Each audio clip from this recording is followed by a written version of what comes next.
Takhuk tei bukhuk som jotono lamsugo ani YouTube channel cooking channel o tinini ani recipe hingkhai chakungra bai akran no baja khainai hinkhe first o ang akran no rawui sui akoi nabaikha hinkhe o jaga o moso som sutui tei moso gura rok ruinai moso kwthang 2ta ruinai bono kaham khai ang sabului nakha hinkhe tabuk bono ang baja khainai hinkhe o jaga o thok ang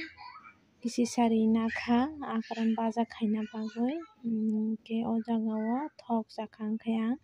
akran no khiklai rinai hinkhe bono kaham khe ang sernai bono hinkhe baja khainai kaham khaiui nai kisa kom khai ruinai bono low flame o riui ang akran no kaham khai swkang sergranai hinkhe akran munna naikha kisa hinkhe o jaga o tabuk ang piyaj ang rawui tonmani abono khiklai rinai hinkhe o piyaj bai baksa bono ang kaham khe tai waisa bono sernai piyaj bo kisa mophonnai hinkhe piyaj monna naikha wngkhai o jaga o ang chakungra no khiklai rinai hinkhe aboni loge som kisisa ang add khai nakha hinkhe bono kaham khe ang sabuli nanai akran bai chakungra jate mix wngnai jaat hinkhe mosola rok jate nangnai jaat bono kaham khe sabului pai kaham khai baja khaibaikha bono ang hinkhe bo prai munna naikha hinkhe tophano ang tei 10 minute bono kholobui muphonnai hinkhe ang 10 minute pore naikha chakungra munpaikha hinkhe bono gari nasinai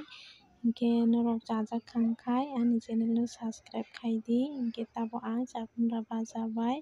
mai chanai phungni mai chanai mai bo kutung kutung hinkhe mai ang paso khuri nanai mai chanai ani cherai bai chakungra baja ang tabuk khlaimani abo bai mai chanai ang hinkhe ang oro baja kisa lai nakha hinkhe tabuk ani cherai bai mai chanai hinkhe ani tinini je chakungra baja khlaimani bahai bo wngkha norok chajak khe comment khe sa di ani o recipe.